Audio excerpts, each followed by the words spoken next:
Hi everyone, welcome to our webinar, How to Conduct an Equity Capital Raise. My name is Miles, I'm a senior lawyer in LegalVision's corporate transactions team. I'm joined today by my colleague Angelo, who's a senior lawyer in our corporate transactions team. Before we begin, a couple of housekeeping items. After today's presentation, you'll receive the recording and slides in your email. During the presentation, submit your questions in the chat box and we'll answer them at the end. After the presentation, please complete the feedback survey. Also, all attendees are eligible to receive a free consultation with us to discuss how we can assist with your legal needs. To request your free consultation, please provide us with your contact details in the survey that appears at the end of the webinar, or provide your email address through the chat box.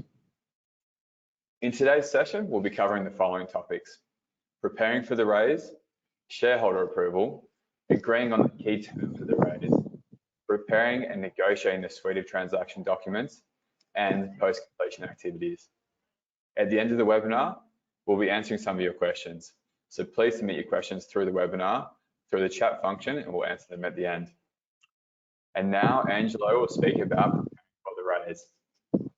Thanks, Miles, and welcome everyone. As Miles has just said, first up, we're going to be talking about how to prepare for your capital raise, and in particular, how to prepare for the due diligence process. Equity investment rounds are often subject to investors completing satisfactory due diligence.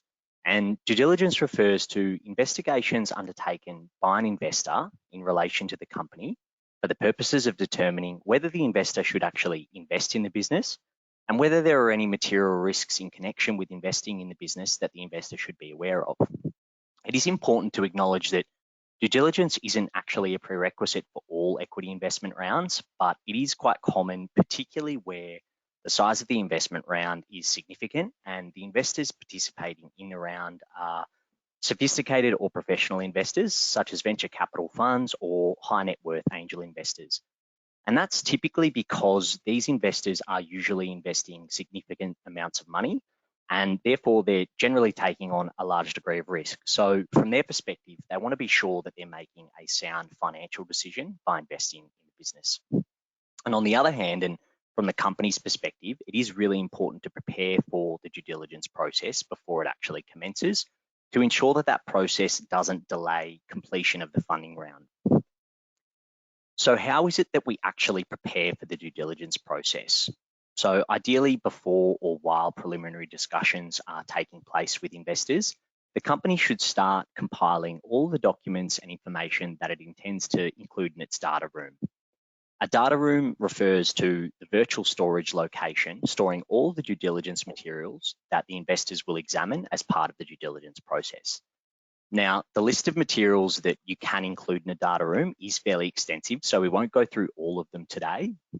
But in our experience, having assisted companies, VCs and high net worth angel investors throughout this process, we have become familiar with what they would typically expect to see in the company's data room. And here are some of those things. So we've got the members register, constitution and shareholders agreement of the company, a cap table setting out both the pre-completion and post-completion share capital of the company, a summary of the company's intellectual property and any related agreements, key contracts with customers and suppliers, any agreements relating to the company's finances, for example, any loan agreements, property and equipment leases, and key employment agreements with the company and each of its employees.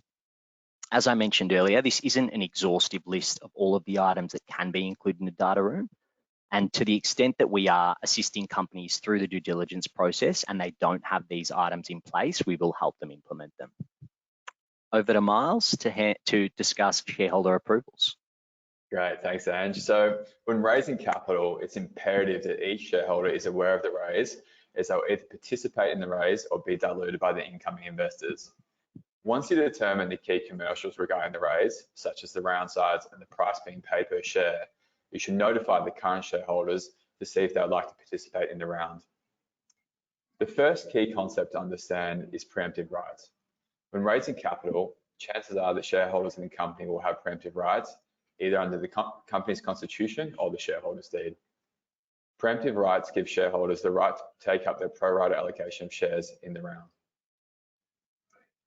These rights effectively allow shareholders to not be diluted by the round. For example, shareholder A owns 5% of the company. If they take up their pro rata allocation in the raise, they'll be allowed to buy enough shares to maintain their 5% of the shares after completion of the raise. If a shareholder does not want to participate in the round, they can waive their preemptive rights and will not be diluted by incoming investors. So the key points are as follows. When raising capital, you must check the company constitution and shareholders agreement as to whether shareholders have preemptive rights. If they do, you must notify them of the round and provide them with the opportunity to participate in the round. Now to Ange to go through negotiating a term sheet. Thanks, Miles. So depending on the size and complexity of your capital raise, you might wish to implement a term sheet. And a term sheet is essentially a summary of the key deal terms and the material provisions that are going to be included in the transaction documents once they're prepared. Term sheets, I will say, are more common in major capital raising events. For example, large seed rounds, Series A, B, and C rounds, and beyond. And that's because these deals by nature are generally slightly more complex than very early stage funding rounds, such as raises from friends and family. When used effectively, a term sheet can be a really useful tool to reduce the likelihood of any protracted negotiations, particularly during the document drafting stage. So by broadly agreeing on the terms to be included in the transaction documents up front, it's hopeful that the parties would be able to reduce some of the back and forth and eventually some of their legal costs. If the investor is a sophisticated or professional investor, such as a venture capital fund, for example, it is common that they would have their own term sheet to provide the company because these investors typically expect certain terms to be included in the transaction documents. However, if a company hasn't yet started formal negotiations with an investor, but it does know that it wants to raise capital and it has a broad understanding of some of the terms that it wants to conduct the raise on, then it can of course prepare a term sheet and use that term sheet as a basis to commence preliminary discussions with the investors. It is really important to note that term sheets are generally non-binding except for particular provisions in the term sheet. For example, confidentiality provisions are often binding provisions and they're essentially provisions which prohibit the parties from disclosing confidential information to anyone outside of the term sheet. And when we are assisting companies in the preparation and negotiation of term sheets, these are some of the terms that we would usually expect to see. So for instance, the size of the round, what's the maximum and minimum amount that the company is capable of raising as part of the raise? The pre-money valuation, so what's the valuation of the company immediately before the current funding round takes place? The board composition, so who, if anyone, will have a right to appoint a director to the company's board? And what percentage of the company's shares, if any, must a party hold in order to be able to exercise that right? The types of decisions that require board approval versus the matters that will require approval from the shareholders. The class of shares that investors are going to receive as part of the round. For example, certain share classes such as preference shares have rights that ordinary shares typically don't have. And lastly, the term sheet sets out the provisions that must be included in the shareholders agreement. For example, the rights of shareholders to receive financial or reporting information in relation to the company's performance, or the rights of shareholders to participate in subsequent funding rounds to be undertaken by the company, such as preemptive rights. And this is just a snippet of some of the terms that are often dealt with in the term sheet. And when we are guiding companies through this process, we'll generally advise them on the market standard positions and things that we would expect to see, taking into account the size of the company, the profile of the investors, and the amount being raised. I'll now hand over to Miles to discuss preparation and negotiation of the transaction documents. Great, thanks, Ange. So it's critical to start negotiations at the term sheet phase, and then this will feed into the long form binding documents. The key documents that will be negotiated are the subscription agreement and the shareholder deed. If you're issuing preference shares, then the constitution will also be negotiated. Depending on the size of the raise, the negotiation of the long form documents will flow from concerns that are uncovered during the due diligence process. Therefore, it is really important to be well prepared for the due diligence process, as any findings will flow through into the long form documents. The first key document to be negotiated is the subscription agreement. This agreement sets out the terms for issuing the shares to incoming investors. This agreement also sets out any warranties that will be provided by the company. The warranties provided by the company are very important because if they are wrong, the investor will have a right to sue the company because they've relied on those warranties when investing. For example, if during the due diligence, the investor identifies a key contract that is fundamental to the company's revenue, they ask for a warranty that the key contract has not been terminated. If the company knows the contract has or will be terminated shortly, and they did not notify the investor, it will be in breach of that warranty and the investor will have a right to sue the company. Another example of a warranty is in relation to a company's financial position. During the due diligence process, the company will be required to provide financial accounts for the company to the investor to demonstrate the financial performance of the company. The subscription agreement will have a warranty stating that these accounts are true and accurate. If the accounts are not accurate and reflected in the due diligence process correctly, then the investor will be entitled to make a warranty claim against the company. In some circumstances, investors may also request that the founders provide warranties in addition to the company. This means the founders will be personally liable for any warranty claims made by the investor in addition to the company. When negotiating the subscription agreement, the company and the founders must thoroughly read through the warranties being provided and must be confident that they are accurate. The next key document to be negotiated is the shareholder's deed. The shareholder's deed sets out the rights of each shareholder in the company and controls how decisions will be made moving forward. In order for a founder to maintain control of the company, they must negotiate this document to give them control of the key decisions being made. Similarly, for an investor to protect their investment moving forwards, they may want to make sure that they have veto rights over certain decisions in the company so they can maintain their influence over the business. For example, investors will often ask for a veto right for the company spending over a certain threshold of money, for example, $100,000. This allows the investor to block excessive spending by the company and provide added protection for the money they invest into the company. An example for founders is their salary. Founders will want to make sure that they can increase their salary without needing the approval of investors. In summary, the negotiation of the long-form documents has material influence on the future of the company. These documents set out the company and how it will be run in the future. Once the documents are agreed, they'll be signed. The funds will be transferred from the investors to the company, and the dated and signed documents will be released to the investors. This process is called completion. Now over to Ange to discuss the post-completion activities. Thanks, Miles. And as Miles just touched on there, so the raise is complete. The company's received the funds, the documents have all been signed. So at this point, we usually assist companies with the administrative steps that they're required to take once the raise has formally concluded. And this includes a number of things. First and foremost, it's updating the company's members register to record the issue of shares to each investor that actually invested in the funding round. So the company's members register is essentially a record of all of the shareholders of the company, and it has to include certain information. For example, the name and address of each shareholder, the number and class of shares that each shareholder holds, the amount that they paid for those shares, and whether there are any amounts unpaid or owing on them, the date on which the shareholder acquired or transferred its shares, and whether the shareholder holds any shares on behalf of an underlying trust.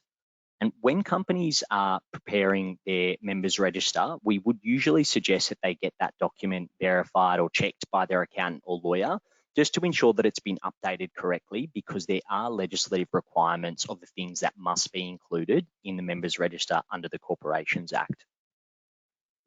The next step involves the company issuing a share certificate to each investor that acquired shares as part of the round.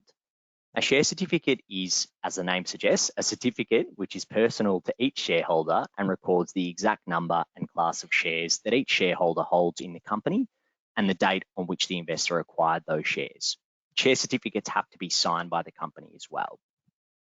And the final step in the process is for the company to notify the Australian Securities and Investments Commission, or ASIC, of the share issue to each investor and any changes to the company's share structure as a result of the capital raise. Generally, this would require submission or lodgement of the requisite ASIC form, and that's usually a Form 484, but it can vary depending on the structure of the raise and what has actually occurred as part of the transaction. So generally a Form 484 would need to be lodged within 28 days of the date on which the shares were issued to investors. And if the company doesn't comply with that time frame, it can incur late notification fees.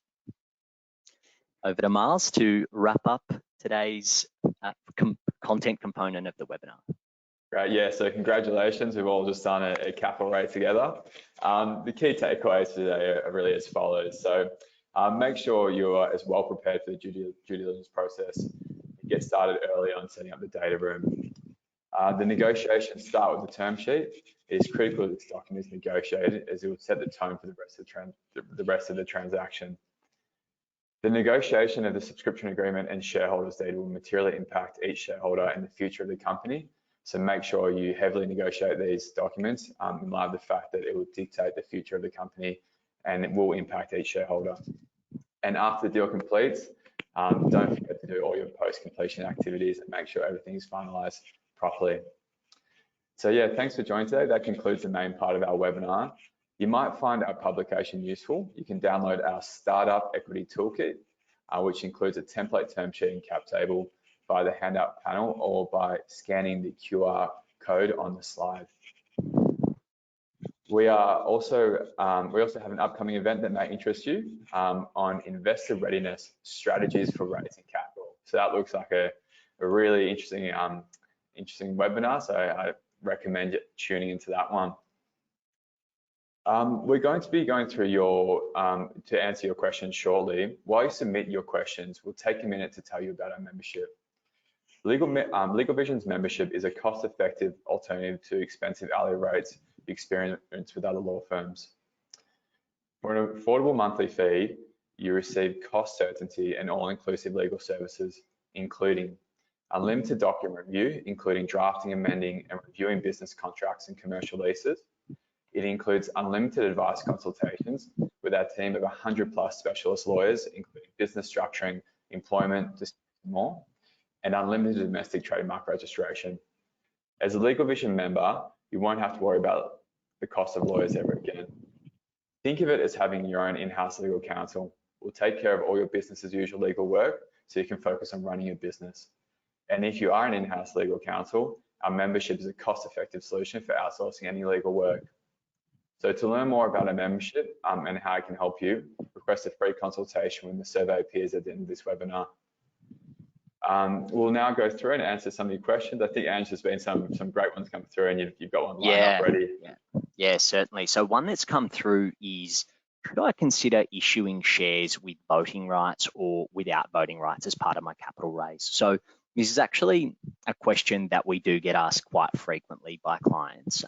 And I will preface my response by saying that there isn't a one-size-fits-all approach, and it's something that should definitely be assessed on a case-by-case basis, taking into account the needs of the investor and the company. I will say that it is far more common for companies to issue voting shares rather than non-voting shares. That's for a number of reasons, but primarily I would say it's because when investors invest in a company, they do typically expect to receive some level of ability to input the decision-making process, particularly in relation to proposed decisions which could materially impact their rights. So, for example, the decision as to whether to wind up the company or to approve a sale of the business. That being said, some investors are primarily concerned with the ability to receive financial benefits by holding their shares, such as the receipt of dividends or the ability to participate in the distribution of the company's profits. And they aren't overly concerned with having the ability to vote on a broad range of matters. But looking further at those types of scenarios, I would say that there are strategies that companies can adopt to ensure that the board still retains day-to-day control of the management of the company. For example, it would be possible for us to structure the shareholders agreement in a way that the board retains control of those critical decision matters without or with minimal input from shareholders, other than the extent to which shareholder approval is required by law, because there are certain matters under the Corporations Act that do require shareholder approval. So to summarise, I would say again that this is something that you should certainly assess on a case-by-case basis, but I would say that issuing non-voting shares isn't something to take lightly, and I would generally say that the default position is to issue voting shares. Okay, thanks, Ange. I've just had another great question come through. So, do you have to have a shareholder's deed, or is a subscription agreement sufficient? So yeah, it's a great question, and it's a good point to clarify. So these two instruments are different documents and play a different role in the capital raising process. So the subscription agreement sets out the amount being paid per shares, the types of shares being issued, and any warranties being provided by the company. So during the due diligence process, investor will go through the data room and they'll find things that they may be concerned about, or they want some certainty around that, like I said before, like the financial performance of the business. They'll include warranties stating that the company is performing this well, as is evidenced by the accounts. So that's governed under the subscription agreement. The shareholders' deed is a separate document which governs the relationship between each of the shareholders in the company and sets out how things like key decisions will be made in the business, how someone can sell their shares, what happens when you want to issue new shares in the future. So that's a separate agreement that governs the relationship between each of the shareholders, which is also really important, is forward-looking rather than the subscription agreement, which just relies to the issue of shares at that point in time. So that's a really important distinction to make, and a great question. Yeah, great point, Smile. Another question that's come through is, it's a quick one, but do share certificates require a common seal to be affixed? So generally speaking, that'll depend on the execution protocols of the company in question, but I would say for the most part, no. When we're preparing share certificates that are being issued by companies, they're usually executed by two directors or one director and the company secretary, or in the case of sole director companies, by the sole director, and that's under section 127 of the Corporations Act. Yeah, great. Another question that has come through is, for a Series C funding round, is the existing shareholders' deed usually amended?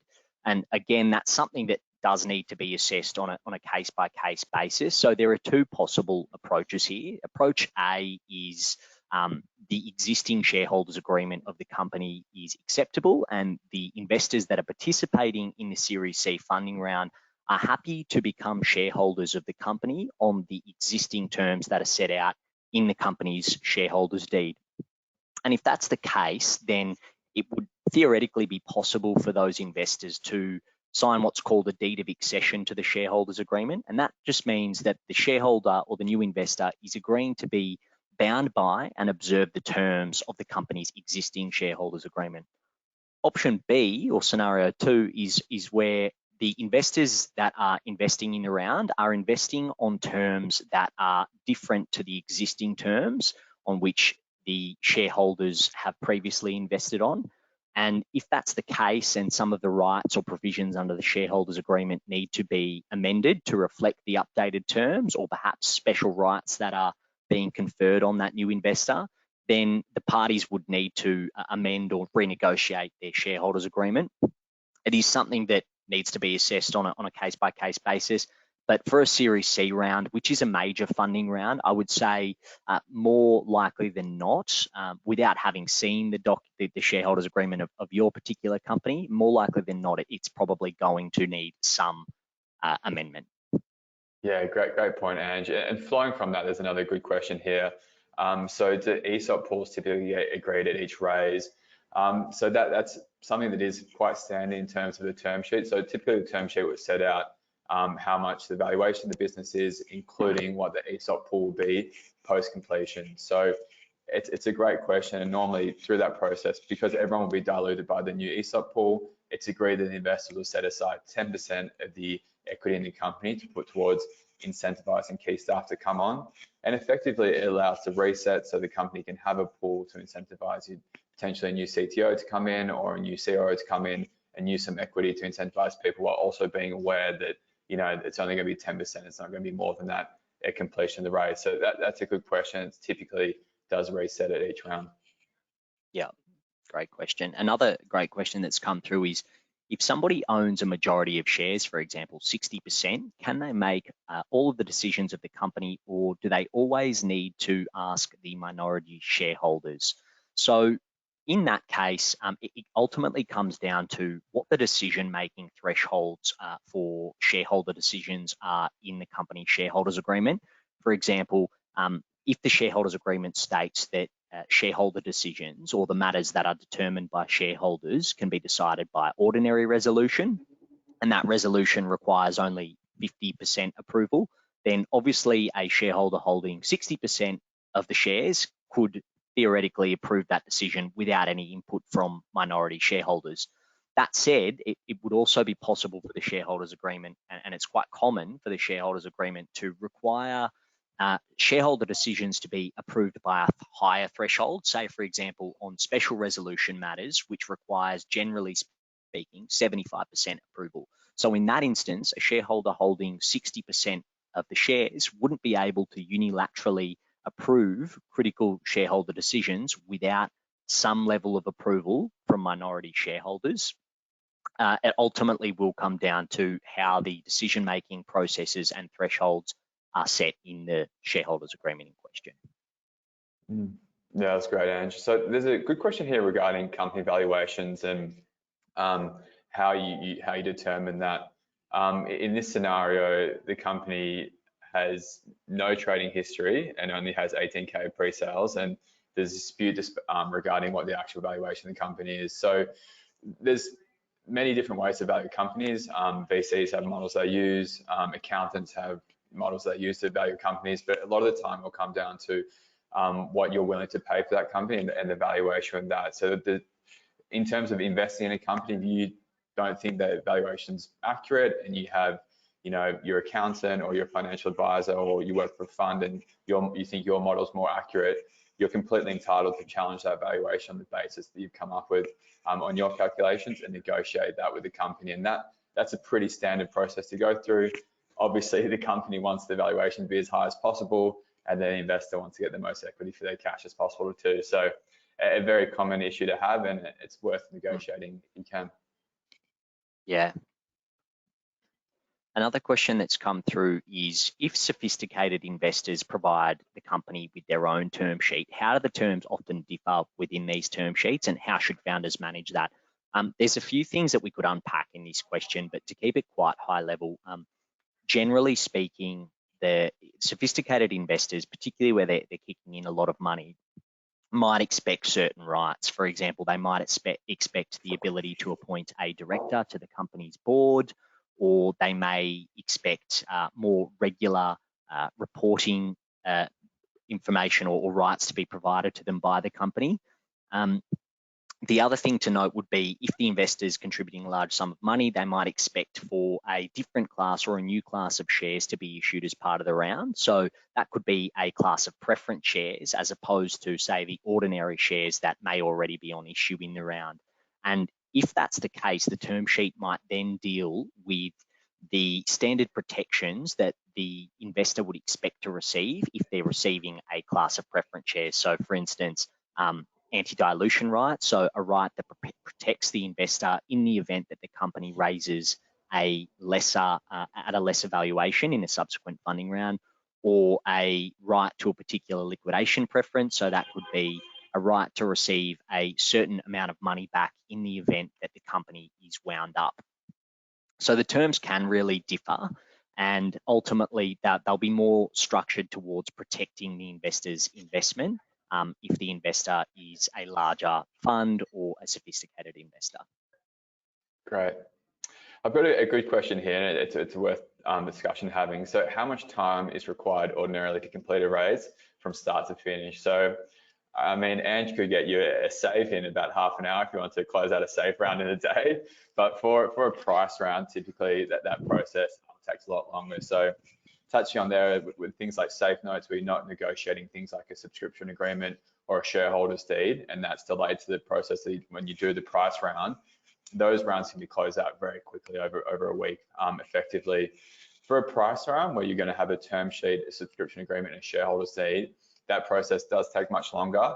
And the things that will help with speeding up that process is, first of all, having a very clear term sheet that clearly aligns all the parties in terms of what commercially is expected and what is expected legally.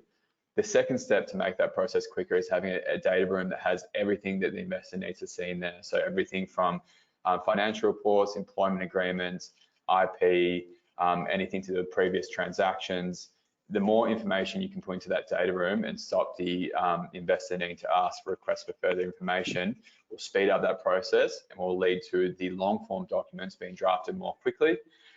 With respect to long form documents, the easiest way to approach this is clearly defining who the lead investor will be.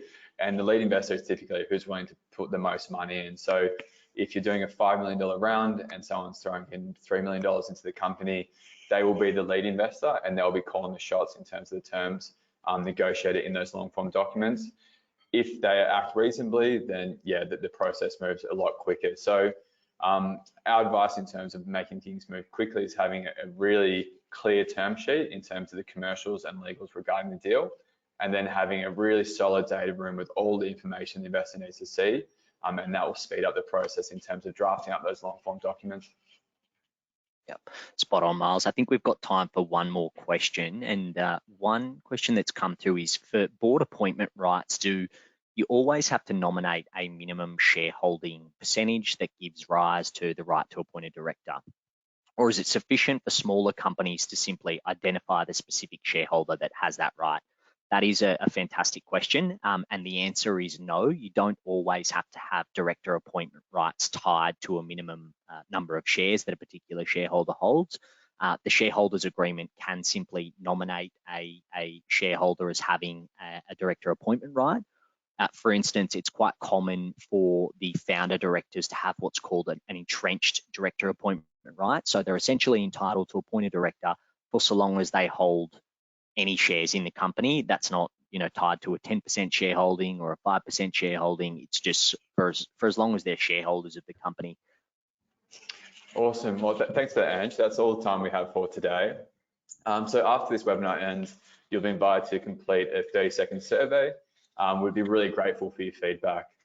Please include your contact details to receive a complimentary legal consultation to discuss how we can help you with your equity capital raising needs. Thank you so much for joining us, and have a great day. Thanks, everyone.